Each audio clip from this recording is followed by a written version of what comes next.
Hi అండి. అందరికీ శాకాంబరి దేవి అవతారం కోసం తెలిసే ఉంటుంది. శాకాంబరి దేవి మహాదేవి పార్వతీదేవి యొక్క శక్తి స్వరూపం. ఈ అమ్మవారు ముఖ్యంగా ఆహారదాత అవతారంగా పరిగణించబడతారు. శాకం అంటే పచ్చి కూరగాయలు మరియు బరి అంటే పూరించేవారు అనే అర్థం ఉంటుంది. అంటే పచ్చి కూరలతో భూమిని నింపిన దేవత. ఒకసారి భూమిపై వర్షాలు కురవకుండా తినడానికి తిండి లేక ప్రజలు అల్లాడిపోతున్నారు.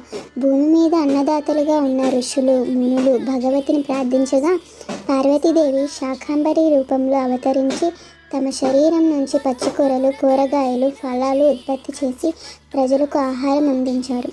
ఈ అమ్మవారు దుర్భిక్ష కాలంలో ప్రాణదాతగా జీవాల రక్షకుడిగా నిలిచారు. అందుకే ఆమెను అన్నపూర్ణ జీవదాయిని ధాన్యమాత అని కూడా పిలుస్తారు. శాకాంబరి దేవి అమ్మవారి ఆలయం కర్ణాటకలో ఉంది. ఆంధ్రప్రదేశ్లో కొన్ని గ్రామాల దేవాలయాల్లో విశేషంగా గ్రామ పండుగలలో అమ్మవారిని ప్రత్యేకంగా పూజిస్తారు. పూజా సమయంలో పచ్చి కూరలు కూరగాయలు వేపుడు గింజలు అమ్మవారికి నైవేద్యంగా అర్పిస్తారు. ధాన్యాభిషేకం అంటే ధాన్యాలతో అభిషేకం కూడా చేస్తారు. కొన్ని చోట్ల అమ్మవారికి పచ్చి కూరలతో అలంకరిస్తారు.